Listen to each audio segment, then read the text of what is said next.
Selamat malam semuanya, perkenalkan nama saya Dadan Francisco Trianto Bratajuningrat dengan NIM 135-22091. Pada kesempatan kali ini, saya akan menjelaskan hasil tugas saya untuk tugas cyber security.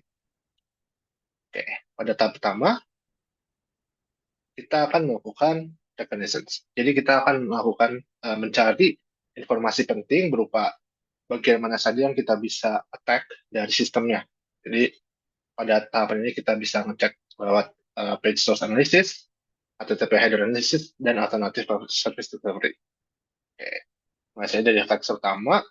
Jadi pada tahap ini kita mengecek dari service-service yang terbuka dari sistem, mana saja sih yang kira-kira bisa detect. Nah, yang pertama itu yang paling cukup mudah, karena kebetulan sistem yang detect MBPTL adalah sistem web application, maka kita akan pertama mencoba melihat elemen-elemen HTML yang pada halaman-halaman yang diberikan, yang di hosting oleh service.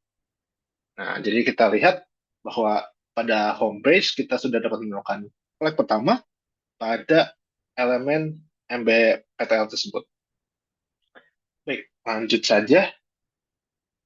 Nah, kemudian kita juga bisa melakukan ngecek bagaimana sih hasil respon sender dari ketika kita mencoba mengcrawl kepada website tersebut. Nah, kalau kita crawl, kita bisa dengan uh, flag slip itu tujuannya biar cuma menunjukkan headernya aja. Nah, jadi ini headernya ternyata di header dia tuh menyimpan sebuah flag. Nah, sebenarnya kalau di situasi asli tentu ini mungkin lebih informasi-informasi tentu untuk uh, protokolnya sih ya, tapi dalam hal ini itu adalah flag. Lanjut, untuk yang terakhir pada reconnaissance, kita juga bisa ngecek sebenarnya port mana saja yang terbuka untuk uh, sistem yang kita ingin targetkan. Nah, jadi kita bisa menggunakan tool seperti Nmap buat dia ngecek port mana aja yang kebuka. Nah, dalam saat ini, dalam kesempatan MBPTL tersebut, kita bisa lihat bahwa yang terbuka itu sebenarnya adalah ada 8080 HTTP proxy. Nah, mungkin sebenarnya untuk yang port lainnya ini sebenarnya itu adalah port dari sistem saya karena kebetulan kelihatan karena MBPTL ini menggunakan Docker container. Oke, dan lanjut saja. Nah, bisa dilihat bahwa kalau kita coba buka 8080 port ini di lokal, jadi localhost slash 8080 kita titik 2 8080 kita bisa membuka suatu halaman di mana halaman ini juga memiliki MBPTL flag 3 ya pada bawah ini. Nah, lanjut saja. Kita lanjut ke fase 2. Nah, fase 2 ini kita coba lagi nih dari uh, kita melakukan web integration. Jadi kita mengecek menggunakan tools untuk mencari rute routing aja apa saja yang mungkin tidak terlihat secara langsung dari sistem. Jadi kita hidden route lah anggap ya. Jadi kita misalkan kita menggunakan dir search untuk mengecek brute force satu-satu routing yang ada pada sistem.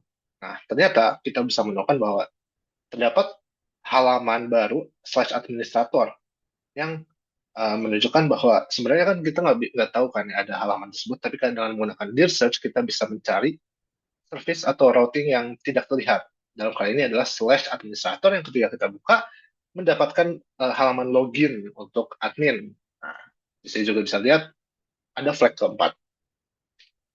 Kemudian lanjut saja.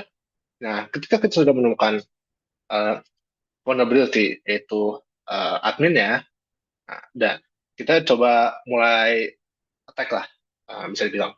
Nah, jadi pada saat ini kita bisa ketika mengeksplorasi web, kita bisa menemukan bahwa ternyata itu sebenarnya ada query pada URL. Jadi ketika kita ingin membuka buku, jadi ada beberapa elemen buku, elemen yang bisa dipilih untuk beberapa buku yang di service, karena service adalah uh, book hosting anggapnya, kita bisa ngecek bahwa untuk setiap halaman melihat detail buku, dia menggunakan ID 91 pada URL.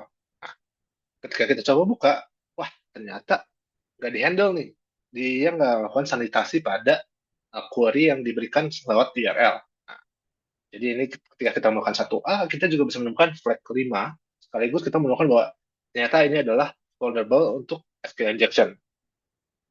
Nah, dengan kita tahu ini vulnerable dan SQL injection, kita bisa menggunakan tools lainnya yang uh, udah mungkin mempermudah dalam melakukan attack pada injection ini. Jadi ini kita pakai SQL Map. Jadi SQL Map memang udah terkenal buat melakukan vulnerability SQL injection. Nah, jadi bisa dilihat ketika kita pakai dan dengan flag DBS dan batch, kita bisa menemukan ternyata tuh ada 6 database pada MySQL-nya, pada SQL-nya milik server. Jadi ada administrator, backend store, information schema, MySQL, dan lainnya. Nah, setelah kita coba lagi cek isi dari satu tabel, kita bisa lihat bahwa pada administrator yang kita rasa sangat penting misalnya, kita buka dan ternyata sudah ada dua tabel, yaitu satu tabel flag dan satu tabel user. Nah, kita kemudian lanjut juga mengambil lagi, mining lagi, dan kita bisa menemukan bahwa ada database administrator dan tabel flag, isinya itu adalah flag ke-6 yang kita cari, sekaligus kita juga menemukan bahwa pada tabel user itu adalah akun admin dari administrator ini. Nah, jadi kita menemukan username dan password. Nah, ini bagus banget. Kemudian kita coba masuk ke SQL injection.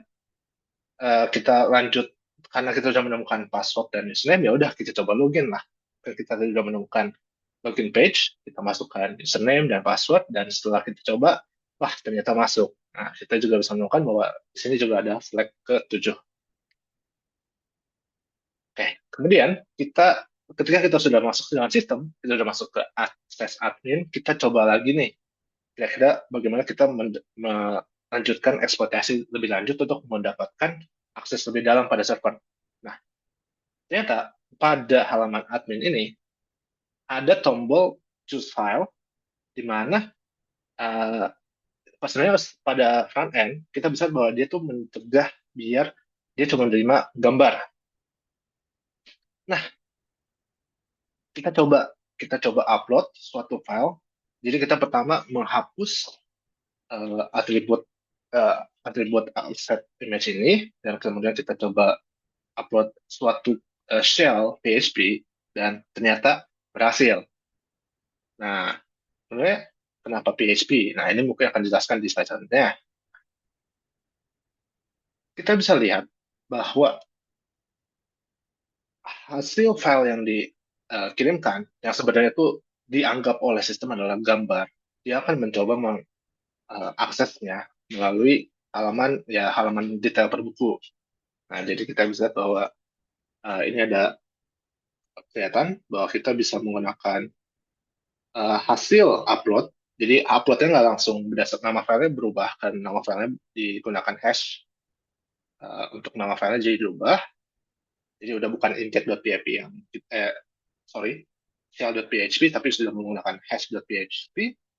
Nah, kita lihat dan ternyata benar bahwa ini bisa di-load dan bahkan di-run. Nah, kenapa bisa di-run? Nah, karena ternyata kalau bisa kita lihat dari belakang ini, kita mau tahu bahwa uh, server ini atau aplikasi ini itu menggunakan PHP.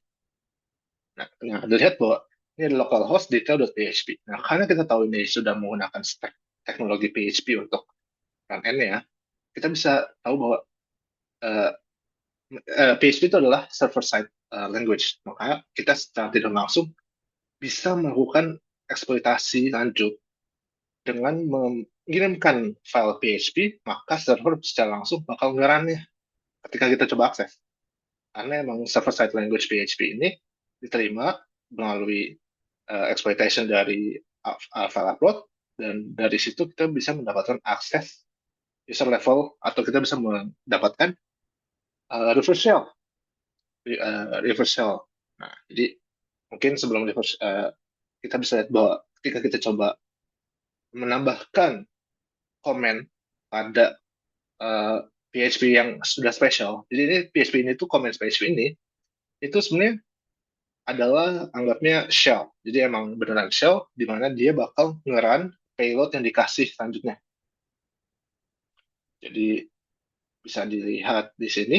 Jadi kita bisa melakukan ls dan dia bahkan menunjukkan semua hasil directory pada server. Nah, kita juga bisa ngecek lebih lanjut dan kita bisa crawling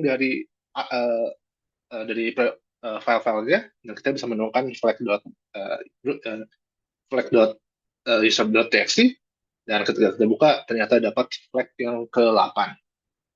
Nah, jadi kita sebenarnya sudah tidak langsung sudah mendapatkan user level access karena kita sudah bisa menginjek suatu code, mengeran suatu code walaupun dengan cara ya menggunakan uh, shell dari PHP tadi. Nah, ketika kita mencoba mengakses root.txt, di sini dilihat ada root.txt sama user.txt. Kita coba root.txt, ternyata gagal. Nah, ini kosong ternyata. Nah, ini kenapa? Ternyata kemungkinan besar karena kita masih dalam user level privilege. Ini kita nggak bisa akses. Nah, untuk itu kita bakal perlu melakukan lebih lanjut attack biar kita mendapatkan level akses lebih tinggi. Nah, sebenarnya caranya gimana? Nah, mungkin cara yang paling simple pertama ya kita daripada kita susah-susah menggunakan injection comment terus, ya udah kita langsung aja coba menggunakan reverse shell. Kebetulan kita udah bisa mengakses, jadi kita tinggal dengan menggunakan netcat kita bisa membuat jalur reverse shell dengan servernya. Nah ini komennya kita bisa lihat, kita pakai netcat, terus nah bagaimana menjalankan biar server melakukan koneksi ke host kita ya mudah. Tadi kan sudah exploit dengan file upload, ya udah file uploadnya kita ubah komennya biar komennya itu melakukan koneksi secara netcat ini. Nah, jadi hasilnya ya kita bisa mendapatkan reverse shell. Nah, lanjut. Nah, ketika kita sudah melakukan reverse shell, mungkin sebelumnya reverse shell ini bisa tunjukkan bahwa dengan eksploitasi ini kita bisa melakukan WW data dan kita bisa masuk ke administrator slash upload. Jadi ketika kita gunakan lebih lanjut, kita bisa menggunakan tools buat mencari sebenarnya ada exploit apa aja sih, apa ada vulnerability apa saja dalam sistem yang kita sudah dapat reverse shell. Nah, sebenarnya cukup mudah. Jadi kita pada dalam kali ini kita nge-scan menggunakan PIS. Jadi PIS itu adalah tools untuk scanning sistemnya itu mempunyai vulnerability apa aja yang kita bisa gunakan buat men- meningkatkan privilege yang saat ini. Kan saat ini masih user, terus kita pengen cari lah kira-kira ada cara apa aja yang kita bisa gunakan atau vulnerable apa aja yang bisa meningkatkan privilege kita ke root level. Nah, bisa lihat hasil dari scanning piece, kita menemukan bahwa dia ada suatu file pada bagian SUID. Jadi SUID itu apa? SUID adalah set user ID. Jadi set user ID itu digunakan jika ya kita mau langsung mengubah user saat ini menjadi suatu user ID yang lebih tinggi. Jadi ini kebetulan aja ada user bin.bash yang sepertinya typo dan unknown. Udah kita coba pakai dan ternyata ketika kita pakai dia memberikan level ID user ID root. Jadi kita secara tidak langsung dengan mudah mendapatkan user level privilege karena dia ada file bin BAS ini. Dan secara tidak langsung ternyata dengan menggunakan SUID kita bisa mendapatkan level access root dan kita bisa mengakses tadi file root.txt yang tadi ke dalam user level privilege itu nggak bisa dibuka. Nah ini dapat flag 9. Lanjut. Nah ketika kita sudah mendapatkan root level ya udah kita mulai coba-coba nih informasi apa aja yang ada dalam sistem. Nah, salah satunya kita melakukan SOC analysis, jadi Security Operation Center. Kita melihat apa aja sih log-log yang terjadi untuk mendetek suatu attack kan. Jadi secara langsung kita bisa melihat sebenarnya jejak kaki apa aja yang tidak sengaja uh, kita buat ketika kita mencoba melakukan hacking terhadap atau mengattack terhadap sistem.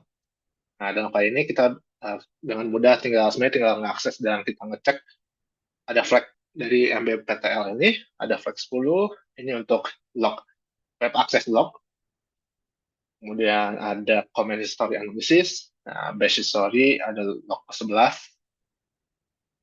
nah, terus yang terakhir kita juga bisa ngecek bahwa ada shell config analysis. Jadi intinya ya sebenarnya kita bisa ngecek sebenarnya ada jejak kaki mana apa aja yang uh, kita buat dengan melakukan attack. Dan sebenarnya mungkin kita bisa mencari cara buat menghapus jejak ini. Nah, tapi itu kita coba bahas lebih lanjut.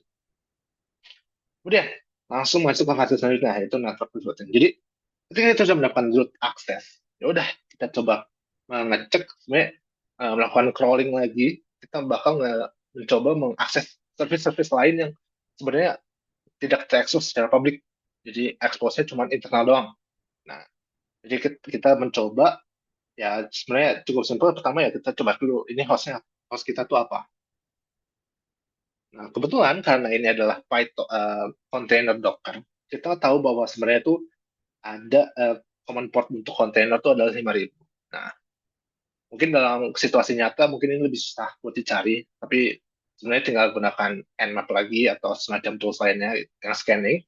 Nah, tapi dalam kali ini kita bisa menggunakan brute force untuk mengetahui bahwa kita udah mengetahui IP dasar kita, ya udah kita cek sebenarnya ada IP mana yang bakal connect ke 5.000 juga.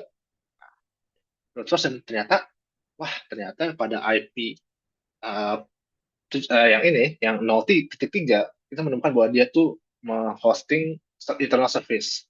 Nah, bahkan dengan itu yang kita bisa menemukan adalah ini, flag 13. Nah, kita bisa mengajukan lebih lanjut untuk mengecek. Nah, ternyata ketika kita cek, lah ternyata apa ini? Ada access tanda tanya name sama dengan. Nah, ternyata kita juga ngecek, oh ternyata ini Python. Udah, coba aja dulu kita aksesnya tuh kita coba tambahkan parameter. Ada pakai parameter di URL. Wah, ternyata dia nge-replace. Nah, ternyata kita mau tahu bahwa itu adalah templating dari URL, dan dia masukin ke web page-nya. Nah, setelah kita coba cek, kita tahu bahwa ini tuh header dan kita ketahuan ini pakai Python. Ya kemungkinan besar ini adalah Flask atau web framework lainnya yang digunakan Python. Nah, ya udah kita coba cek lebih lanjut.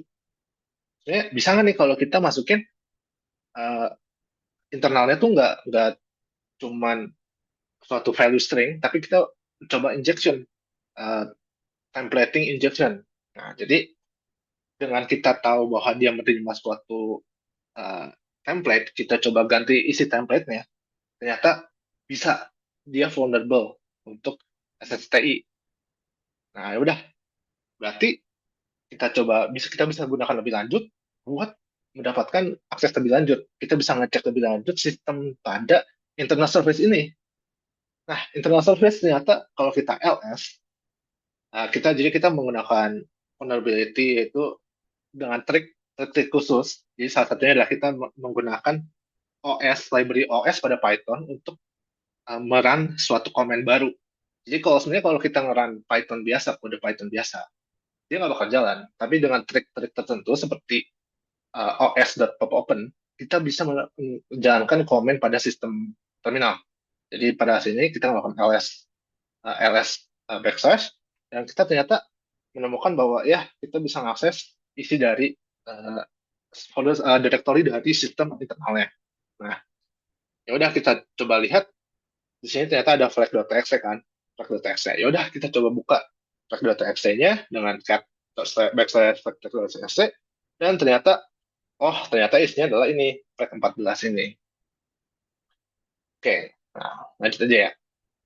Nah, setelah kita lanjutkan, kita bisa lebih lanjut. Nah, kan udah selesai nih ya. Kita udah menemukan ada bisa dapat root akses, bahkan kita juga mengakses internal service. Nah, udah sekarang kita coba cek dulu nih.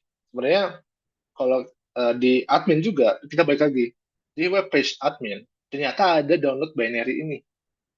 Kalau kita download, dia bakal membuat suatu file namanya main, dan ketika sebenarnya main itu nggak ada extensionnya, tapi setelah kita buka, kita cek nih binary dari main itu sebenarnya ada yang kita bisa exploit lagi nggak. Nah, ternyata kalau kita buka file main, ya salah satunya ya udah kita menemukan flag baru, yaitu flag 15. Tapi sebenarnya secara tidak langsung kita juga bisa mengetahui bahwa di dalam binary ini dia menunjukkan bahwa ternyata ada internet service lainnya lagi. Jadi ya udah, kita coba cek lagi internet service mana nih yang ada lagi. Udah kita uh, mungkin abisin dulu. Jadi ini kita pakai di Compiler Explorer. dan di Compiler Explorer menunjukkan ada MB Pattern Internal Service. Ini hasil binary analysis. Nah, yaudah, kita coba cari lagi brute force untuk ngecek ini mana nih yang service lain ini. Nah, dalam saat ini kita coba nih port 3137. Nah, apa sih port ini? Ya, port ini sebenarnya port biasa digunakan untuk port backdoor atau port yang memang secara internal dipakai. Jadi emang common port sih, nggak terlalu out of order gitu. Nah, udah kita coba brute force, dan ternyata kita menemukan bahwa pada IP 0.4 dengan port 31337, kita menemukan ada service baru. Nah, udah kita coba nih connect nih, kita coba connect lewat root apa namanya reverse shell ini yang udah melakukan root access. Ya udah kita coba ping, kita coba HTTP, dan ternyata ketika kita coba telnet, wah ternyata bisa diakses dan dia menemukan bahwa ada flag 16.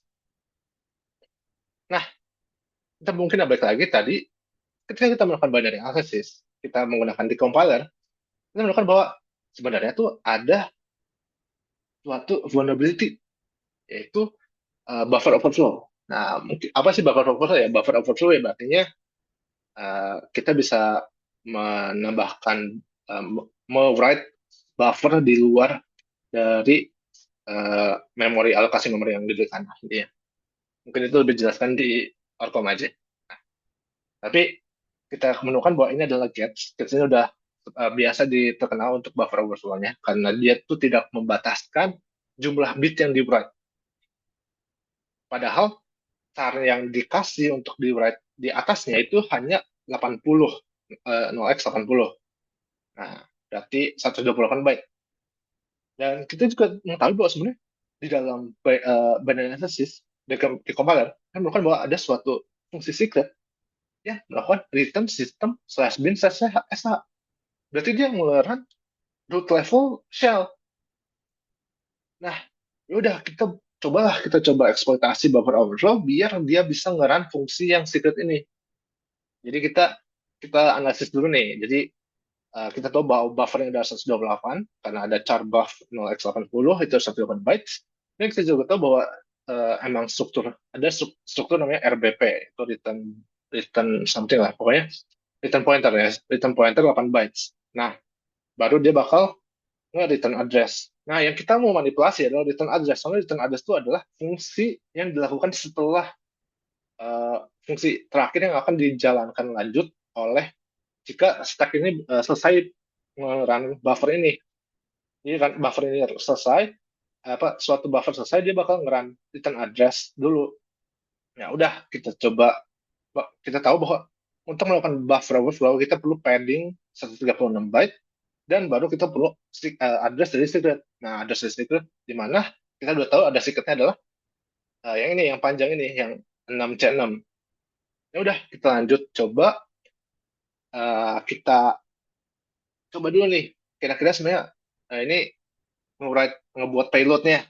Jadi payload biar buffer overflow itu nge-run secret. Jadi ini contohnya ini pakai C. Jadi import struct biar dia ngebuat payload ini. Jadi kita tinggal masukin ke payload tadi. Nah, sebenarnya mungkin lebih perjelas lagi, char buff ini tuh, ini ketika kita meminta name. Ketika name diminta, kita memasukkan gets ini. Jadi ini bisa lihat bahwa name ini meminta suatu parameter baru.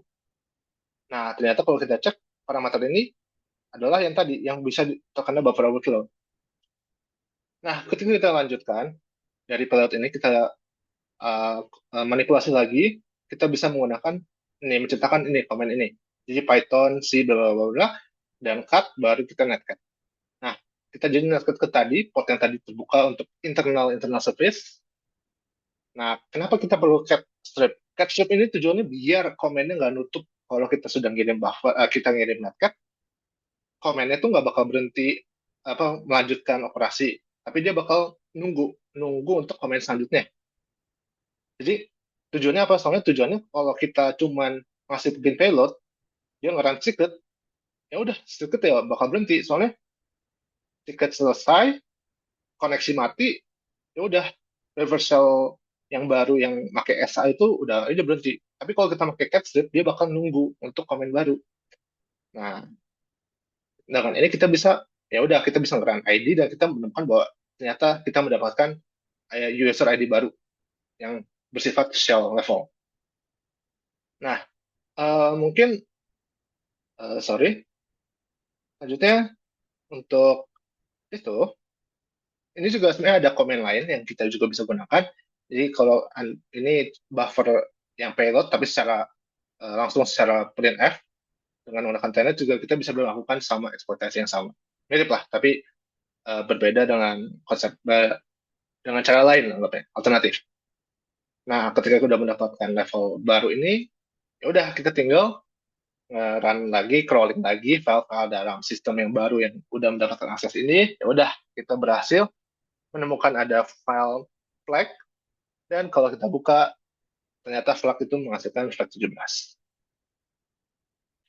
Baik, sekian dari tugas kali ini untuk cybersecurity. Terima kasih.